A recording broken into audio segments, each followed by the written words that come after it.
All right, everybody, welcome back to Skywatchers Radio. Again, right here on the Dark Matter Radio Network. Now, without further delay or ado, we have on the line with us the one, the only, Timothy Green Beckley, Mr. UFO himself. Mr. UFO, welcome to Skywatchers Radio. So happy to have you on, sir. All right. Well, thank you so much. I'm happy to be on here and to share the secrets of the universe with all your listeners out there. Now, don't tease us, because we want you to teach us the secrets of the universe. If there's anybody in the world of ufology that can answer the questions that lead to the secrets of the universe, it is Timothy Green Beckley. Well, I have been involved in, the UFO research. When I was 14 years old, I went out and I bought myself a Gestentner mimeograph machine. And I put out a newsletter. It was called the Interplanetary News Service Report. It started out, of course, in those days there was no quick copy services or anything like that. No Staples, nothing like that right now. No Kinko's. You had to print it and collate it and staple it and take it to the post so much work. Oh, yeah, boy. But it started out as a 10-page newsletter. Built itself up to over 1,500 subscribers. In fact, we had as many subscribers as APRO had members. Now, APRO was the Area Phenomena Research organization out of Tucson, and Jim and Cora Lorenzen organized that group and ran it. And they, unlike Nightcap, were interested in the humanoid and close encounter cases, where Major Kehoe's group was only interested pretty much in lights in the sky and objects, that follow the airliners and pilot sightings and things along that line. That never happened. Right. We were a little bit more freewheeling than that, but a lot of the people that contributed to our publication later went on to become fairly well known in the field. In those days, there were about a dozen teenage UFO organizations. So guys like Gene Steinberg and Alan Greenfield and Rick Hilberg, who are still active in the field in one way or another, we all started pretty much together as teenagers. And anyway, I built my subscription up to about 1,500, and it became, instead of 10 pages, it was 40 pages. And like we said, in those days, you had to do all the work yourself. And boy, that was a lot of work. And my mother had vanquished me to the back porch, because it was a very messy job as well. I mean, it looked like a crime scene. You could see fingerprints everywhere. All the cutting of like newspaper articles, I'm sure. Oh, geez, yeah. But anyway, Jim Mosley, who was editor and publisher of Saucer News, now Jim passed away a couple of years ago now. He was the big mucky muck in the field as far as magazine publishing goes, and he had a magazine called Saucer News. So we made a deal. He took over my 1,500 subscribers, added it to his subscription base, and had probably a membership roll of about 12,000 people, which had to be the largest circulation as far as a magazine being sent to the mail had. And he hired me as managing editor of Saucer News, and I took the bus into New York, into Manhattan every day. And that began my career in publishing. And over the years, I have edited about 30 different magazines. I was a stringer for the Inquirer, the Globe, the Tatler, which is no longer in business. So my background has been, I don't claim to be a scientist. I graduated from high school, no big academic degree. I look at this more from the viewpoint of a journalist. At least that's what I kind of consider myself, a historian and journalist. I met over the years, just about everybody in the field. And my viewpoints have changed somewhat over the years. Well, working for the Inquirer, first of all, I mean, they're a spotless reputation for honesty. Well, but they did. Don't laugh, because in those days they were. In fact, every article that I ever did was fact-checked, and I had to provide them with like tapes, tapes of the interviews that I did with various. I did a lot of celebrity stuff, but I also did UFO. It was me and Bob Pratt that was doing most of the UFO material. So did you know Batboy? I was going to ask that. You stole my thunder. That was the Weekly World. That was the Weekly World News. Oh, okay. Yeah, but see, I watched Men in Black, and I was really impressed that they always checked the Inquirer and all those yes. Yes. Yeah, But no, the real UFO the Inquirer was very legit as far as publishing the UFO material. Now, every once in a while, they got caught with their the pants down, I mean, but right. I'm sure that the New York Times and other magazines and newspapers got sued for, saying something that wasn't true. But every word that I wrote in the Inquirer, I mean, they did check it. They went back and they called the individuals that we interviewed and so forth. Now, most of the articles did not appear with my byline. And sometimes I would submit like a 7-page report or article, and it would appear as maybe 10 or 12 paragraphs in the newspaper. I remember a couple of times they sent me a check, and they paid fairly well. They would, I'd have to call them on the phone, and I'd say, "By the way, I just got a check for the article. Where is it in the newspaper?" And and so forth. But they did, they did pay. In fact, one time I did a headline story about a pilot, a military pilot, a helicopter pilot out of, I can't remember the town now, in California.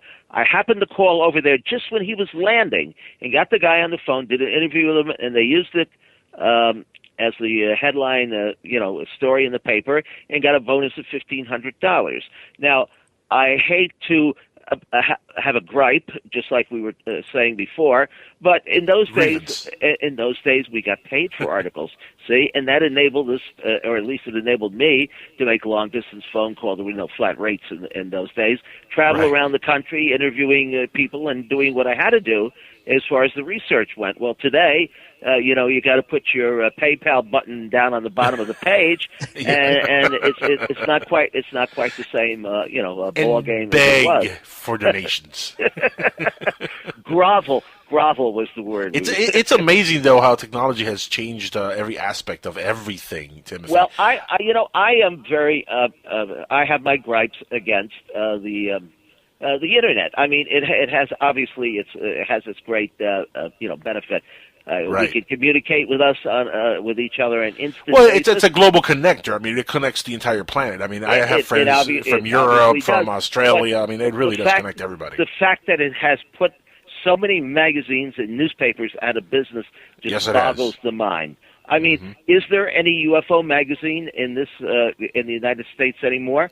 Printed magazine. In fact, the only printed magazine in the English language devoted to UFOs that I can think of, and I'm not including the 14 Times because that's all over the place, would be a magazine out of Australia called Australian Ufologist. That's the only magazine that I know printed physically in the English language anywhere that I know of.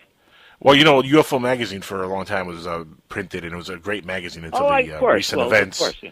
Recent events have taken that magazine off course, and now Nancy and Bill are no longer running it. But that was a great publication. No, but you're right. But here's the thing with the internet: print media is a dinosaur, and it's on its way out. It's on its last leg. Well, the internet really is the way to go, and it is a shame. But it's frankly a shame. And now let me even say this: you go, and I don't know how many sites are devoted to UFOs, right?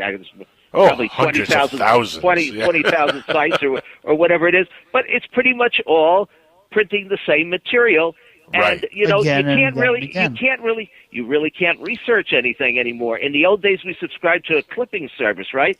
And maybe some months we'd get 100 clippings, and some months we'd only get 20. But it had the names of the people who took the photographs or had the close encounters, so you could actually communicate with them. And you'd know in 5 minutes flat, were they making it up, or was it a legitimate claim? Today you can't find anybody. No, that's not necessarily true, though, Timothy. Look at a lot of blogs, like in Open Minds, they have the person who put the article on there. You can actually click on the person's name and follow their other articles and send them emails.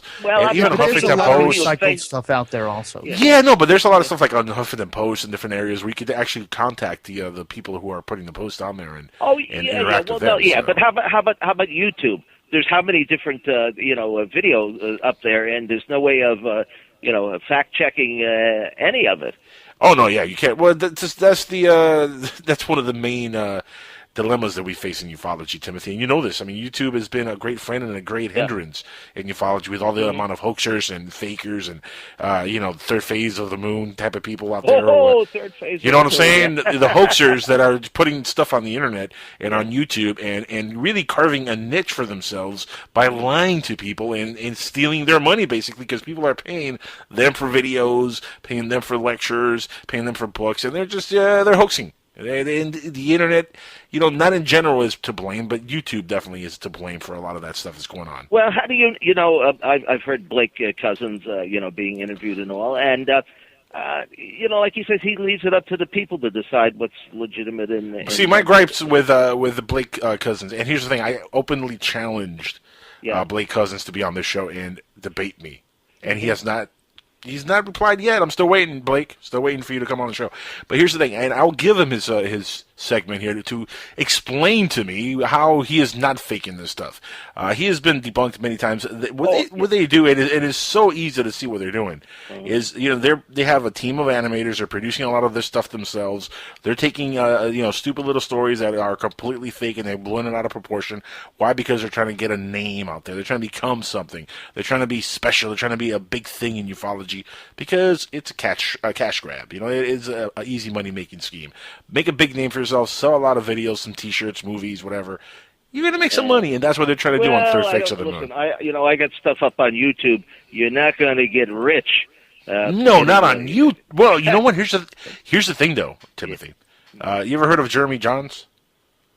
Not sure. No, he has a movie review channel on YouTube. He's making about $10,000 a month on YouTube. And how does he do that? By getting 1 million hits, or? He gets several 100,000 hits per video, 1 million hits per video. No, he gets a lot of hits, and this is just a regular dude. He worked at a movie theater or something before. He decided to do a couple of videos reviewing movies, something funny, and it's a niche. It paid off, and boom, now he's a big thing. So you can make money on YouTube. Look, not everybody does it, but if you make a big enough noise, if you make a lot enough noise on YouTube, if you get a lot of people to follow your videos and subscribe to your page, guess what? You can monetize that, and you can make a lot of money. There are people making money on there. We have a commercial page up there, but we haven't gotten anywhere near that. Have you gotten 1 million hits yet? No. We've got a couple that have got a couple of thousand hits or 2,500. Yeah, we that's got a really good. I whenever I travel somewhere, I throw my camera in my suitcase and a wobbly tripod and hit the road and do some. Interviews as I go along, and people say, the camera shakes a little. Well, that's kind of the in thing these days, actually. No, lens flare. You got. Well, that's J.J. Abrams with the lens flare. But we have one interview with Tom Dongo, who has lives down in Sedona, Arizona, and he has an amazing collection of photographs that he and others have taken of mysterious objects, some of which are very spectacular and some of which may be just, dust on the lens or something like that. But there is a place down there known as the Bradshaw Ranch, which is very similar to the Skinwalker Ranch. Right. And so we did this. We hit the road with Tom and went up into the mountains and showed us where there had been UFO sightings and talked about a lot of different things that had happened there, and it's a great interview. And we've done that. We've got Ted Phillips on YouTube. It's very rare to see Ted, on a video. There's a few, but not very many. And so I've taken this. People think, I'm very sensationalistic, but I do take this seriously. But maybe that sensationalism has rubbed off from my working for the Inquirer over all those years, And I used to be hired by magazines just to write the cover blurbs, and that's still the best thing that I do is titles and blurbs and captions. You could make a whole career on that, except that the magazines don't exist. The magazines don't exist anymore. That's true too. Yeah. How much of and let's jump topics here for a second. Yeah. How much do you think the problem with society's acceptance of the whole UFO phenomenon has to do with the fact that it spent so many years in tabloids like the Inquirer and I don't think it matters one way or the other. And in fact, there are some people who say, people like the contactees and all, they made the whole subject into a joke, and because of that, scientists and the academic won't take it seriously.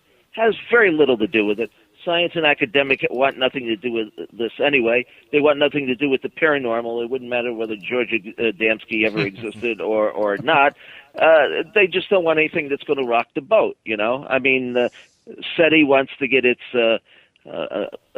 funding so they can send signals into outer space and listen to radio waves and all. And UFOs aren't communicating with us in that fashion. I don't think they listen to the radio. They may listen to this show because I'm on, but normally I don't think they're setting up there monitoring the latest programs in their spaceships, because they're not spaceships. See, this is one of the things. Like I said, when I first started in this, the newsletter was called the Interplanetary News Service Report. Mm-hmm. I no longer think that the vast majority of unidentified flying, sometimes they're not even flying, as we know, objects are from outer space. I think this is more of a paranormal, earthbound phenomenon. Now, are you talking about the inner Earth theory of the hollow Earth phenomenon? I knew Richard Shaver. Okay. And I have probably now our company, the Inner Light Global Communications. We have about 200 books in print, and we cover everything. And people say, "Oh, do you believe in all of this?" No, I'm a publisher. I don't necessarily have to believe in everything that I publish. I publish things. I publish books for various reasons, because I think it has some of the material. I was the first publisher to print a book on Bentwaters on Rendlesham Forest. It was by Jenny Randalls. It was called From Out of the Blue, and it was also published. We sold the rights to Berkeley paperbacks, and that was the first book ever published on the subject here in the United States. So some books we publish because they are serious and well researched. Other books we publish because we think that there might be a market for it, and other people may be interested in reading it and learning from it. It's not. Have you ever published a book, though, that you looked at and you're like, man, this is complete bogus? Or, oops, I changed my mind. Maybe I should. Yeah. Even better question: have you had a book that you thought of that and you're like, I can't publish this, and you've turned them away? Yes, but not because I thought it was bogus. Because I didn't feel that it was for our audience. And you know something, though, the people who wrote the book, actually Mike Mott was one of them. I told him, I said, "It's a great book, but it's a little bit too maybe academic or something for our, maybe that's not the right word, but it wasn't for our audience, but he put it out and he did very well with it. And we've had a couple other authors. I sent them to other publishers, and I knew the book was the first book on Rendell Chateau. The author came to me, and I don't remember his name. We had lunch together, and he showed me the manuscript and explained it to me, and I said, not for me, but call Weiser Publishing, and they put it out. I've always known pretty much. I can feel if I if I look at a manuscript, I can tell in 5 minutes whether it's for me. And I've had authors say, "Well, you didn't read the entire manuscript because I turned the page upside down in the middle of the book, and it was that way when you sent the manuscript back." Yeah, but with your experience, I could completely see how that could happen. It's not that it would have been a bad book. It just wasn't something that I could get behind. See. But you've never had that book there. It's just it's so bad, and it's so full of BS that you couldn't publish it. Has that ever happened? You're talking about somebody like Billy Meyer? No, that was never happened. Hey, he said names, not us. No. The one-armed bandit. Well, I don't like Billy Meyer because the fellow who promotes him here insists on sending out chain letters to everybody. Yes. Telling them to stop. And I got another one from him. Tim. And then everybody that replies wants you to see what they have to say. My goodness.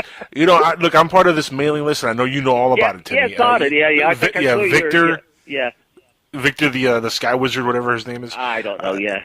Whoever sends it. I don't even know who sends it out. It just somebody feels like sending it, and they'll add another 100 names to it or something. I don't know. Goodness. Yeah. But my thing is, any time that anybody even mentions Billy Myers, this American representative of his, Michael Horn or whatever. Yeah, that guy, that guy, that gentleman, he replies back with nothing but the most outrageous, grossest slander that you're going to hear. All you got to say is just one thing, like, "Hey, I don't believe Billy Myers." That's all you got to say. That's all, and he'll go off on you like. I've had that. I've had death threats made against me. I've had just about everything. I believe it. You name it. I've had it. Cursed upon me over 50 years. It doesn't bother me anymore. I've put out low budget horror movies. I've gotten good reviews. I've gotten bad reviews. I've published 200 books. Some people think they're great and admire the work that I do, and other people have less than anything complimentary to. I'm afraid to ask what kind of low budget horror movies. Oh, yeah. Let's see. We have done. One movie that we did was called Sandy Hook Lingerie Party Massacre. Now, that can't be good. Okay. Well, this was made 10 years before. Wait a minute. Hang on. When was this made? About 9 or 10 years ago. Okay. You didn't have to have an actress named Tiffany Shepis in that, did you? I don't think so. Uh-oh. Okay. No, I just happen to know her, and she's a scream queen, and she did a whole slew of B-movie stuff. So. Anyway, we had to change the title recently because of the unfortunate, incident at Sandy Hook. But that was Connecticut. Our Sandy Hook was New Jersey. I actually looked this up on the internet. There are 7 Sandy Hooks in North America, and for some reason, Alex Jones posted something to the effect that I had something to do, or there was a secret code in my movie, or something like that. And so the distributor insisted that the title be changed. Now it's called Jersey Shore Lingerie Party Massacre. You know what's crazy? I hope Snooki gets killed. Please. No, Snooki was not in it, But now there is another movie with a similar title, of which you can't copyright a title and, whatever it is. Then we did a film we actually shot partly in Costa Rica. And, I always try to add a little bit something about that was skin-eating jungle vampires. I always throw in a little bit about the paranormal or a UFO. That particular movie starts out with a UFO crashing into the volcano. And it turns out that volcano, Arenal Volcano in Costa Rica, they've had a lot of UFO sightings around there for years. Mm. And, of course, UFO sightings around volcanoes have become fairly common. I mean, Costa Rica, don't they also have a huge amount of reports on the chupacabra? I don't think so much in Costa Rica. Puerto Rico, I know, has a lot of reports. Yes. Costa Rica is Central America. I don't remember hearing too many stories about the chupacabra down there. They do have all other forms of peculiar phenomena taking place. All other forms of chupas and cabras. Going back to the Sandy Hook thing real quick. Yes. They even in the Batman, The Dark Knight Rises, there's a scene they're looking at a map in the movie, and it actually is I know. mentioned That's how somehow my movie got involved in this. And this is no kidding. And I'm very much into synchronicities and coincidences. In fact, I believe that's one way that the UFOs and spirits, whatever you want to call them, are trying to communicate with us. In other words, we're looking for signals from outer space, and other ways of communicating, and they're doing it more abstract because they are different types of entities. I mean, they're not physical beings like we are. They're more of a paranormal nature. That's the best way I can describe it. I couldn't tell you what substance they are made up of, but they're able to come and go through window areas and vortexes and so forth. So I was thinking more of like along the lines of it's more like a glitch in the Matrix when stuff like this happens. Could be. Well, I don't claim that I have that I can explain all of this. All I know is that the actual physical hardware that we're looking for, I don't think it's very rare. I mean, Roswell. People say, well, what do you think about Roswell? I don't believe it was an extraterrestrial craft.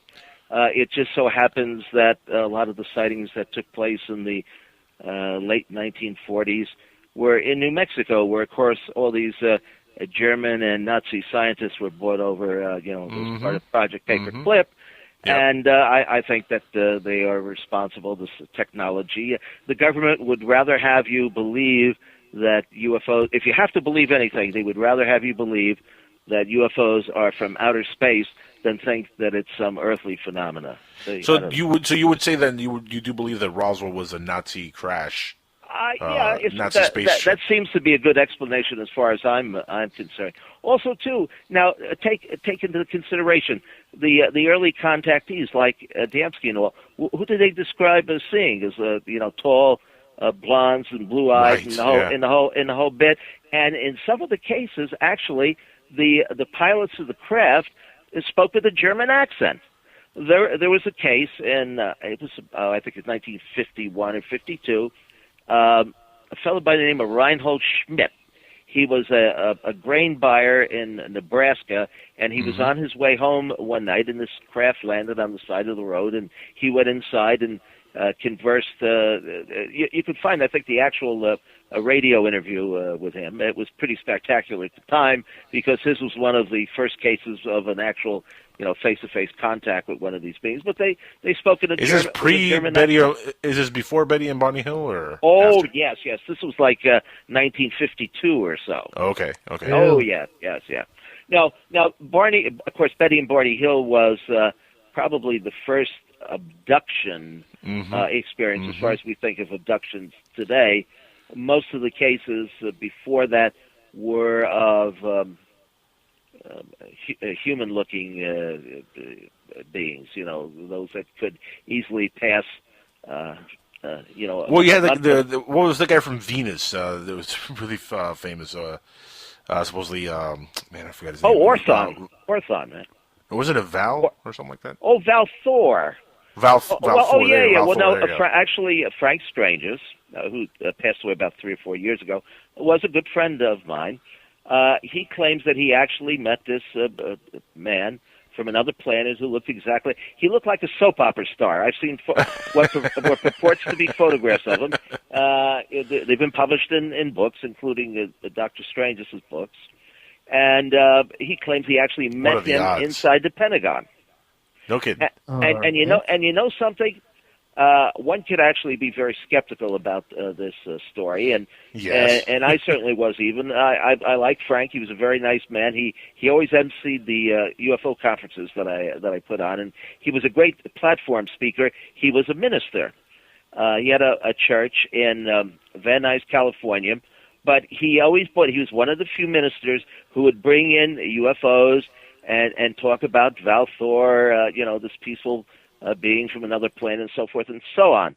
Now, over the years, I met Frank's brother. His brother, I think his name was David Stranges, was a minister as well, but more of a fundamentalist, like hellfire and brimstone type of guy.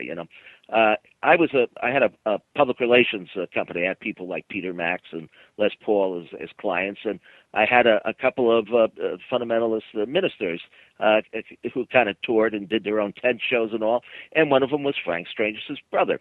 And one time after one of the services, I was backstage with him, and we got to talking about Frank and about his UFO experience, and his brother David says to me, my brother Frank would be much more successful at this if he just wouldn't mention that Val Thor and that UFO stuff. And, I said to myself, he's absolutely right.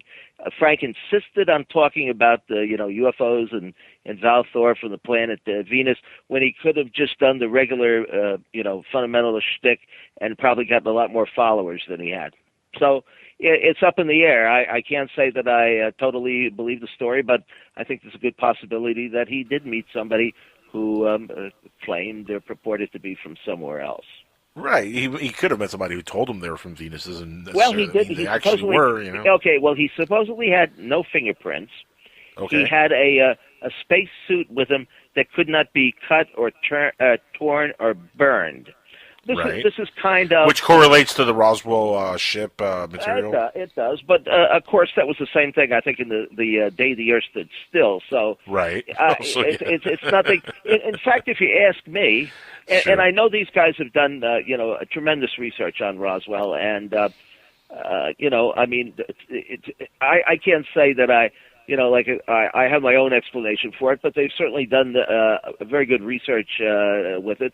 But to me, I'd need a lot more proof to say, well, this is an extraterrestrial. And when you consider the object itself, it doesn't seem like it was, it was very lightweight and almost like this tin foil that, it folded out and then you could mesh it back down again. How could you fly from another planet in that? It doesn't have any rhyme or reason to me. I don't know. Well, do you believe when Jesse Marcel came forward in the 70s and... I know Jesse Marcel Jr., yeah. I met him, of course. And of course, he's passed away, but...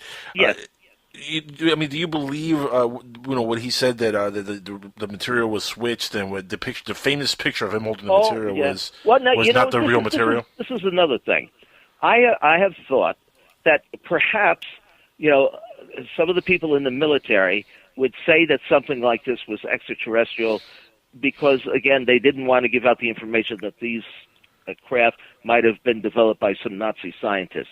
Right. It kind of looks bad. You know what I'm saying? The fact that it does. Yeah. Here we we liberated England and Germany and everything, and we brought all these scientists over who were working for the Nazis and were Nazis themselves. I mean, it looks bad on your scorecard. You know what I'm saying? Mm-hmm. And so I think a lot of the people in the UFO field at that time, including Major Kehoe and his NICAP organization, they would rather, again, have you believe that they were extraterrestrial if you were going to believe in UFOs at all. No, what about the reports that there was more than one crash at Roswell? There wasn't just one ship. I wasn't there.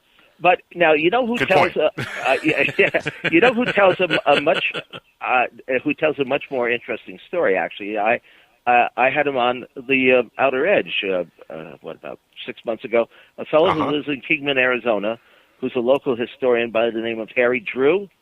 Okay. Now, in 1953, there were several UFO incidences there. We call them UFO crashes, but Harry says that they didn't really crash; they actually land, and there were extraterrestrials involved. Again, human-looking, beings, not little men or anything like that. They weren't like the Roswell, little grays or something like that. They were human beings, and he actually says that he has found 12 or 15 witnesses who verify the story.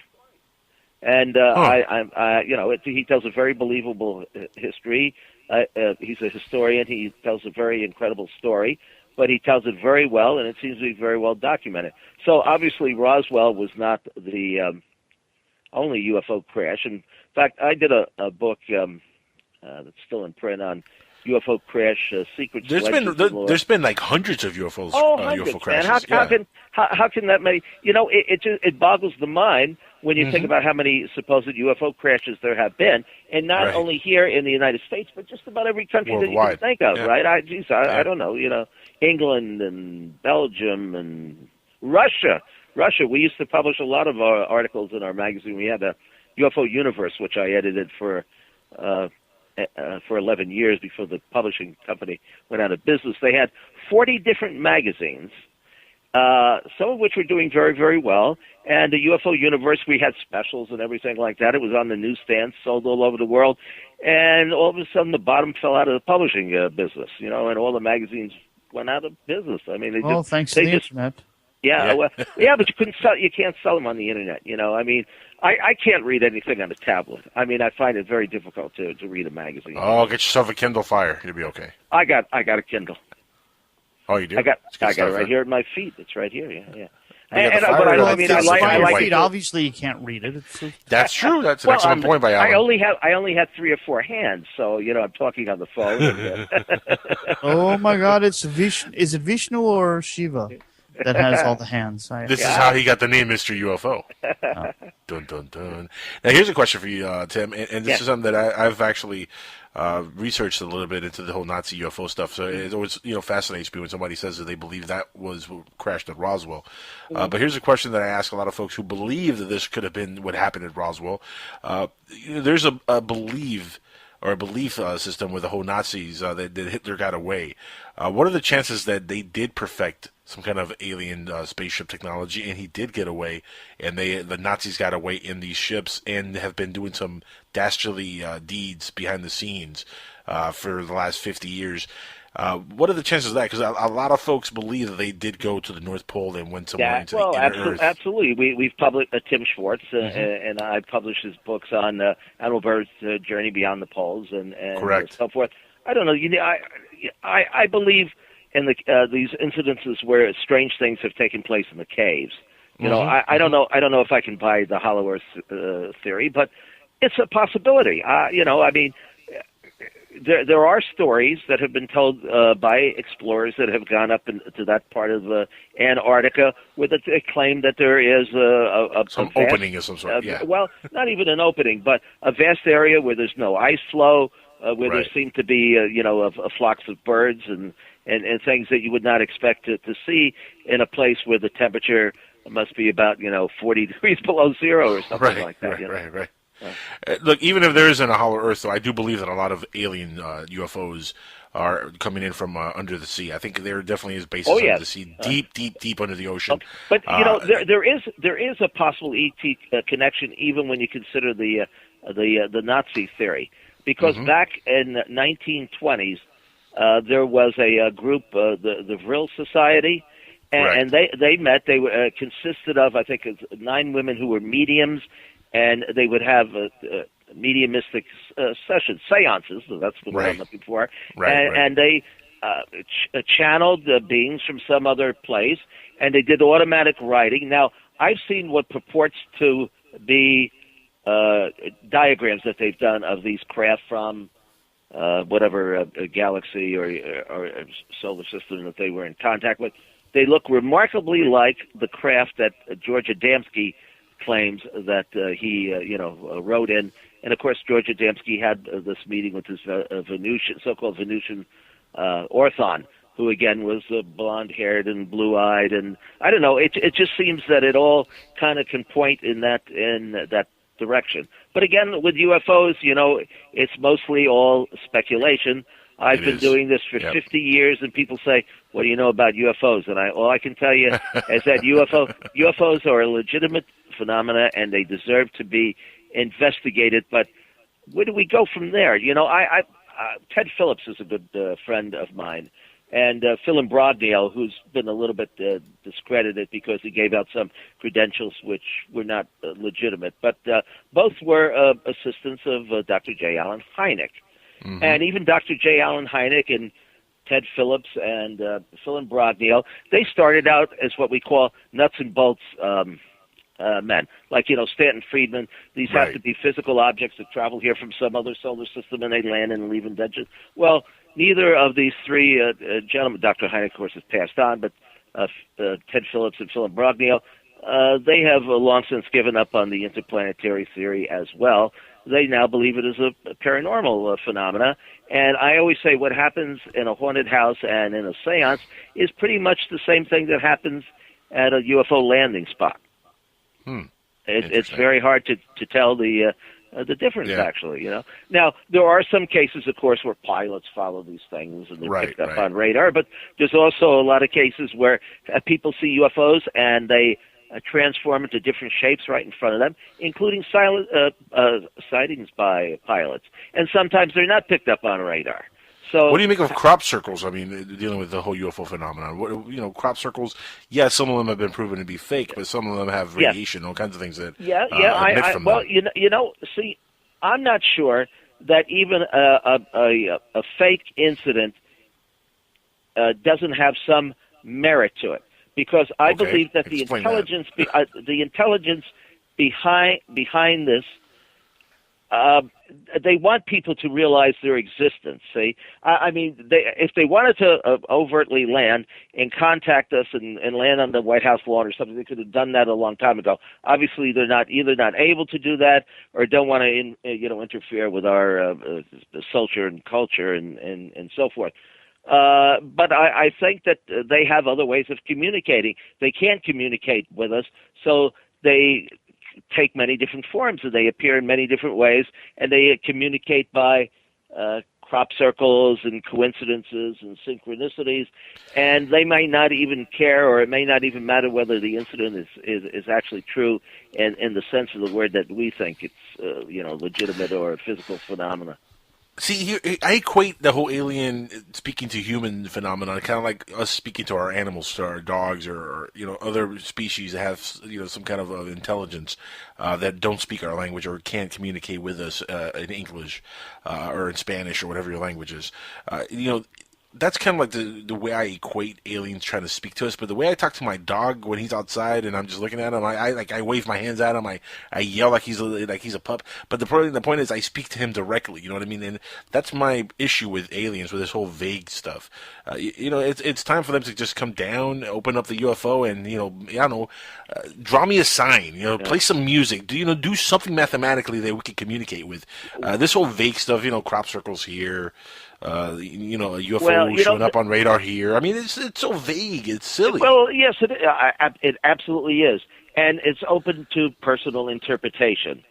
And my thing is, though, Tim, if they're coming in from like light years away, why would they spend that much time? But yeah, they're not coming in from light years away. That's the whole point. They may not even realize that they're able to come back and forth like that. It could be we have people disappear from here. I mean, they walk down the street and never seen again. Where are they going? And this seems to be a random thing. Well, you take John Keel, who was a good friend of mine. He'd go and set up on a hilltop somewhere and watch these objects come in. Well, Pine Bush, New York is a good example. For about 5 or 6 years there, they were coming on a regular basis. People went down and took photographs and watched these things come over pretty much every night. And then they kind of lost interest, or the objects went away. But they'll probably be back again because the sightings there and in other places go back hundreds of years. I mean, right. So it seems that there are certain places where you stand a better chance of being part of this phenomena. I mean, Arizona is one of those places, by the way. And look, speaking of white Nordic aliens, Travis Walton. In his in the book, he explains what happened to him, and it's completely different from the movie. He saw these white aliens, yes. These tall aliens. I wouldn't describe them as giants because they weren't much taller. They were a little bit taller, but not much. But definitely Nordic-looking, white, blonde, blue eyes. That does seem to be kind of the norm. With a lot of these cases. You mentioned the tall whites. Now, I've heard some people describe that on the air, and I always thought, well, that sounds a little fanciful. Anybody can come up with a yarn and write a book. And some people easier than others. I mean, I used to I was probably the first to put together UFO expos and conferences in Phoenix and in San Diego and Colorado Springs and so forth. And, we had a variety of speakers. We had every program you'd have 35, 40 speakers. And some people could just some people had to read from notes, and other people could just get up there and wing it. And it seemed like every time I heard them, the story got a little bit more further out and more fancy. Everybody embellishes as it goes on. That's how it normally works, though. That's how it happens. That's what I'm telling you. Exodus, they were just crossing a puddle, and next it's the Red next Sea. thing it's the Red Sea or something. Yeah, they're parting the Red Sea. But anyway, getting back just for a minute to the tall whites. I have a friend of mine. She's my hairdresser, Carla. She has a shop in Jersey City called Balance, and it's all kind of like a UFO oriented. When you go in there, you got an alien in the window and spaceships and stuff. Nice. In fact, Higgins. Oh God, I can't remember his first name. This fellow who claims that he's had relationships with space women. All his original paintings are hanging on her wall. So she's kind of into this, but not as much as I am or anything like that. Anyway, she had this shop, and she was there alone one day. And she said this guy came in, and there was just something very unusual about him. She said he was seemed to be 6'8" or something like that, and he had very white hair and had kind of almost albino skin or something, and she tried to talk to him, but he didn't seem to know where he was or what he was doing there.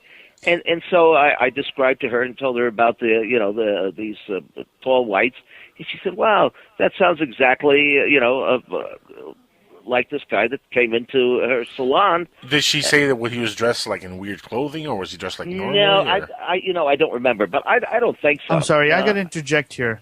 Has anybody read anything recently about the Smithsonian actually admitting in court that they destroyed a whole bunch of skeletons that were in excess of 8 feet tall? I read that. So I read that recently. Yeah. I know where I read it. I read it in a book. No. This was all over the news, actually. Yeah. It was. Yes. Uh-huh. But here's the thing. Nordics. But here's the thing. Tall human beings. Skeletal remains of human beings that are 8 feet.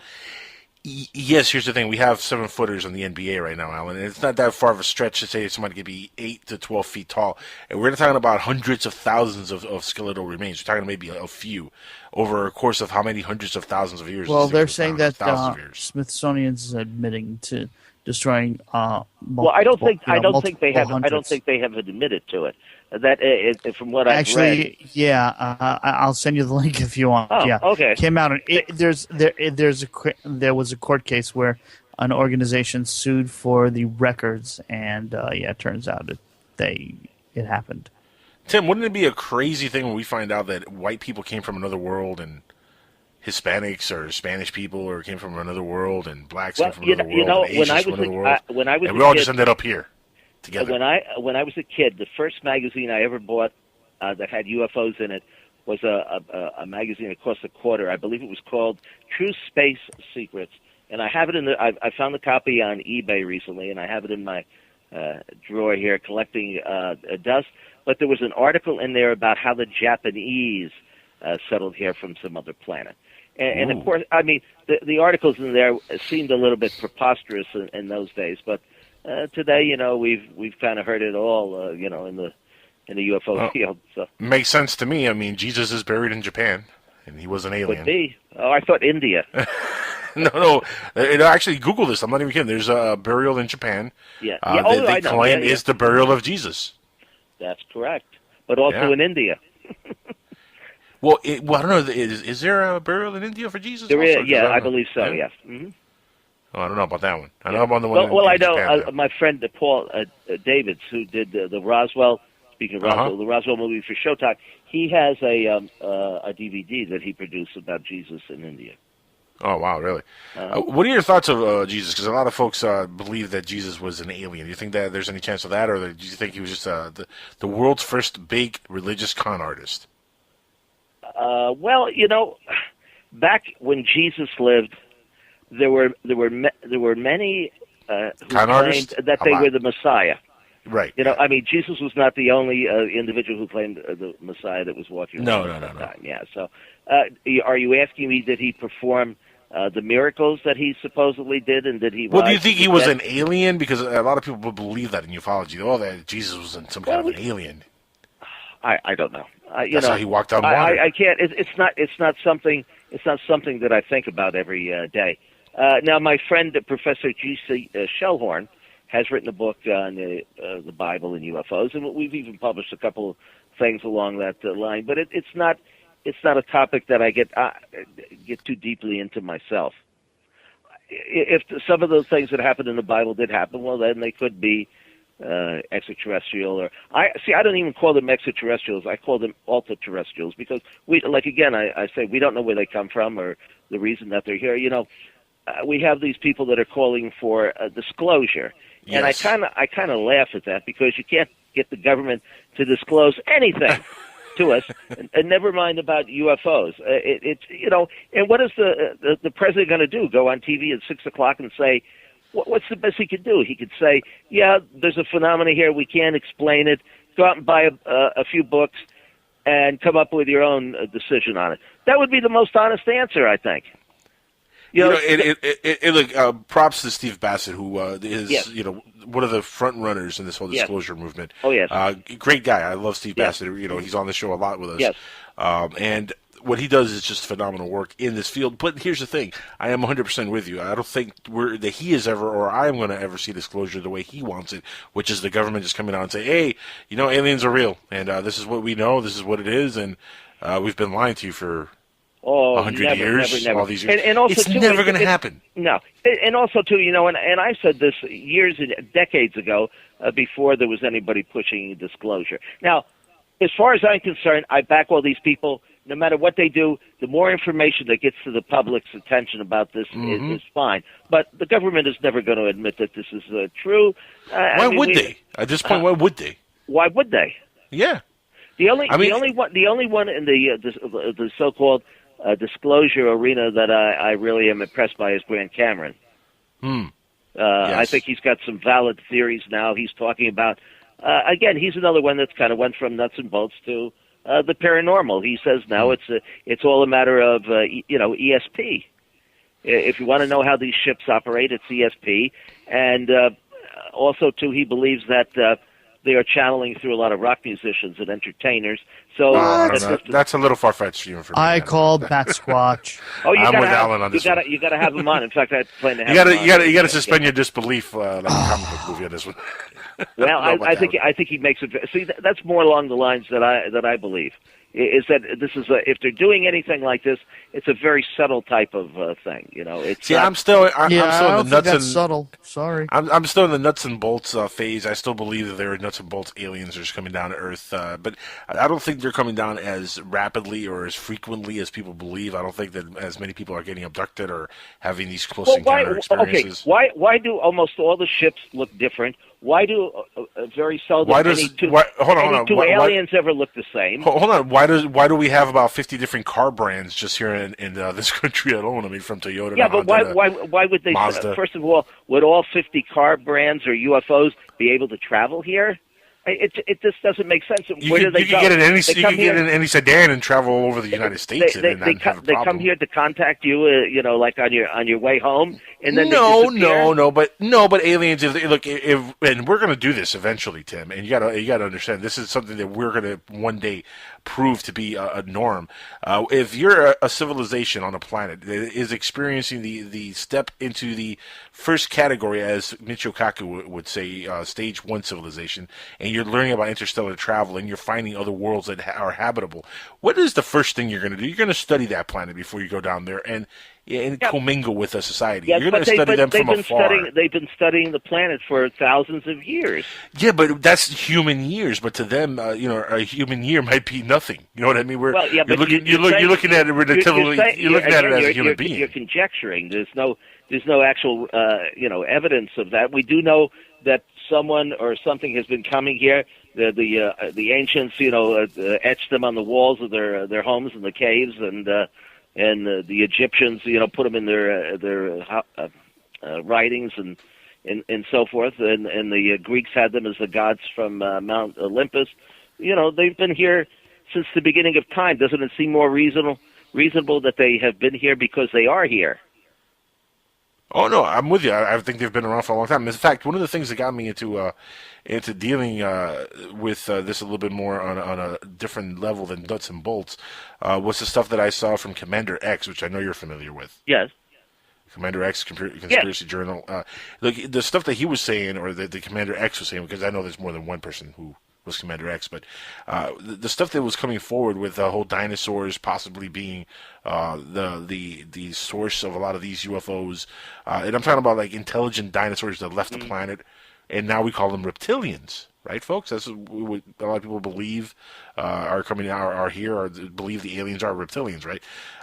Commander X theory was that the dinosaurs left when the big shebang happened. The comet hit the Earth and it wiped out civilization. The intelligent ones built some kind of a ship, left Earth, came back millions of years later, or whatever, how many years later, found the planet full of monkeys running around, and they're like, well, what the hell's going on here now? And they've kind of been interacting with us, sort of, and guiding our evolution for the last who knows how many hundreds of thousands of years. That's a possibility. I mean, that's an interesting theory, if anything. Well, there's no doubt that something besides our own species has existed or coincided along with us on this planet Oh, I agree. 4.5 billion years of evolution. Whether they have been here all this time and they are invisible to us, or whether they have come and gone, again, is just something we could speculate upon. Definitely. Tim, we're almost out of time here. We're actually going to hit our last break here, and we're going to let you go for the evening. I want to give you a chance to give everybody your website addresses and a way to find you, find your work. Keep on, researching what you're doing, and thank you. Follow along. And don't forget, once a month, the second Sunday of every month, I am the co-host of the Outer Edge Radio, which is on your network. PSN, and coming up next month, we have Bigfoot, the Bigfoot Chick. She runs a organization investigating works for me. Bigfoot. Huh? That works for me. The Bigfoot Chick. Basically, she's a really hot girl that forgets to shave. Yeah. Oh no, I don't think she's forgotten to shave. But anyway, that's our next guest. What I suggest to people, if you want to find out about our books, and we have about 200 titles. You can go to Amazon.com and type in Timothy Beckley. That's Beckley, and all our beautiful book covers that are done by Bill Kern and Tim Schwartz. A lot of them will pop up. Or you could type in Inner Light Global Communications and get the same results. We have a lot of books on UFOs, but we have also a lot of books on spell casting and on giants. We have a very good book on. We have everything. If you have any interest at all in the paranormal, just go to Amazon and type in Timothy Beckley. And if you want to get on our newsletter list on your website, just hit the Conspiracy Journal link there, and Tim Schwartz and I will sign you up. I do the physical publication that we mail out to our subscribers, and they're not paid. It's free. We put it out maybe 3 times a year. It's a catalog and some interviews and things. And then, of course, Tim Schwartz does the weekly version online, which has some great stories. Yes, it does. That you won't find anywhere else. So, I'm easy to find. If you type, and our YouTube channel is Mr. UFO's Secret Files, and we got about a dozen or 15 interviews up there. Ted Phillips, Tom Dongo, George Hansen. We're active. I mean, I've been doing this for 50 years. I'm not about to give it up now, no matter where the truth may lead me. There you go. Timothy Beckley, you're awesome. Hopefully we can have you back on many more times in 2015. Love having you on the show, my friend. Maybe we'll be putting together a show of our own. Who knows? Who knows? Dun. Inquiring minds out there listening, just keep on focusing on what we're doing, and you'll find out more info on that pretty soon. You bet. Take care, Tim, and have a good evening. Thank you so much. Hey, thanks for talking with us. And happy Festivus.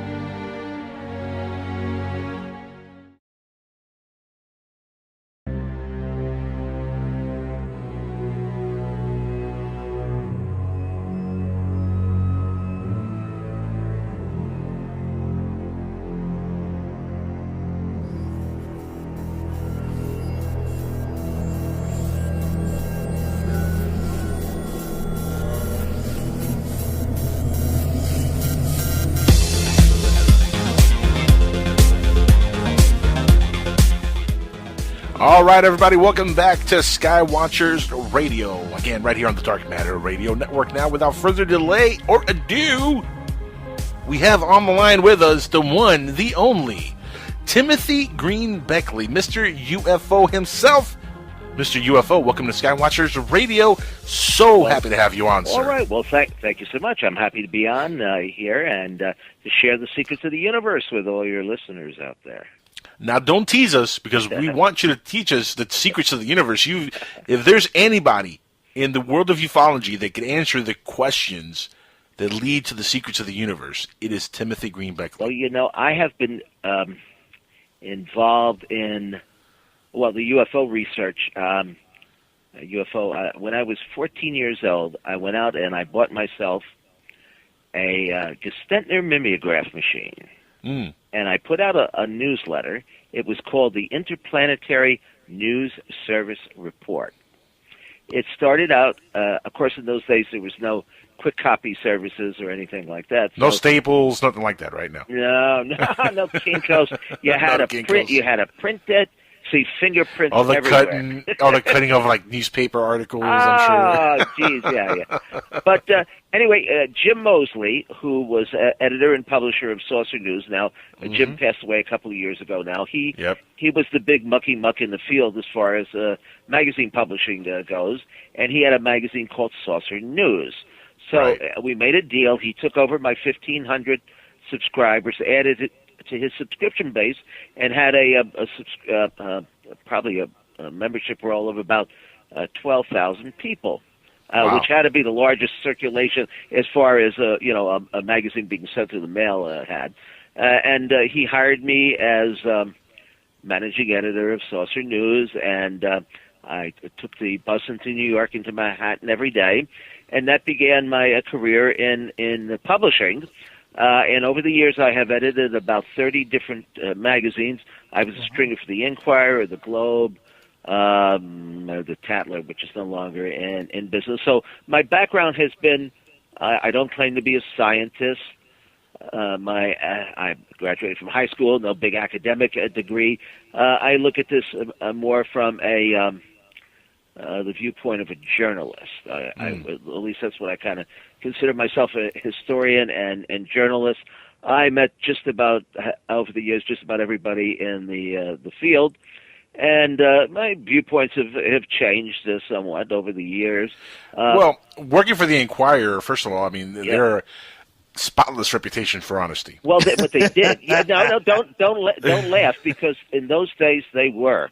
In fact, every article that I ever did was fact-checked, and I had to provide them with like tapes, tapes of the interviews that I did with various. I did a lot of celebrity stuff, but I also did UFO. It was me and Bob Pratt that was doing most of the UFO material. So, did you know Batboy? I was going to ask that. You stole my thunder. That was the Weekly World. That was the Weekly World News. Oh, okay. Yeah, but see, I watched Men in Black, and I was really impressed that they always checked the Inquirer and all those things. Yeah. But no, the real UFO the Inquirer was very legit as far as publishing the UFO material. Now, every once in a while, they got caught with their the pants down. I'm sure that the New York Times and other magazines and newspapers got sued for saying something that wasn't true. But every word that I wrote in the Inquirer, I mean they did check it. They went back and they called the individuals that we interviewed and so forth. Now, most of the articles did not appear with my byline. And sometimes I would submit like a 7-page report or article, and it would appear as maybe 10 or 12 paragraphs in the newspaper. I remember a couple of times they sent me a check, and they paid fairly well. They would, I'd have to call them on the phone, and I'd say, "By the way, I just got a check for the article. Where is it in the newspaper?" And and so forth. But they did, they did pay. In fact, one time I did a headline story about a pilot, a military pilot, a helicopter pilot out of, I can't remember the town now, in California. I happened to call over there just when he was landing and got the guy on the phone, did an interview with him, and they used it as the headline, a story in the paper, and got a bonus of $1,500. Now, I hate to have a gripe, just like we were saying before. But in those days, we got paid for articles. See, and that enabled us, or at least it enabled me, to make long distance phone calls. There were no flat rates in those days. Travel around the country, interviewing people, and doing what I had to do as far as the research went. Well, today, you got to put your PayPal button down on the bottom of the page, and it's not quite the same ball game as it was. For donations. Grovel was the word. It's amazing though how technology has changed every aspect of everything, Timothy. Well, I am very I have my gripes against the internet. I mean, it has obviously it has its great benefit. We can communicate with us with each other in instant. Well, it's a global connector. I mean, it connects the entire planet. I mean, I have friends from Europe, from Australia. I mean, it really does connect everybody. The fact that it has put so many magazines and newspapers out of business just boggles the mind. I mean, is there any UFO magazine in this in the United States anymore? Printed magazine. In fact, the only printed magazine in the English language devoted to UFOs that I can think of, and I'm not including the and collate it and staple it and take it. Oh, so much work. Oh, yeah, boy. that's. But it started out. It started out as a 10-page newsletter, built itself up to over 1,500 subscribers. In fact, we had as many subscribers as APRO had members. Now, APRO was the Area Phenomena Research organization out of Tucson, and Jim and Cora Lorenzen organized that group and ran it. And they, unlike Nightcap, were interested in the humanoid and close encounter cases, where Major Kehoe's group was only interested pretty much in lights in the sky and objects, that follow the airliners and pilot sightings and things along that line. Oh, that never happened. Right. We were a little bit more freewheeling than that, but a lot of the people that contributed to our publication later went on to become fairly well known in the field. In those days, there were about a dozen teenage UFO organizations. So guys like Gene Steinberg and Alan Greenfield and Rick Hilberg, who are still active in the field in one way or another, we all started pretty much together as teenagers. And anyway, I built my subscription up to about 1,500, and it became, instead of 10 pages, it was 40 pages. And like we said, in those days, you had to do all the work yourself. And boy, that was a lot of work. And my mother had vanquished me to the back porch because it was a very messy job as well. I mean, it looked like a crime scene. You could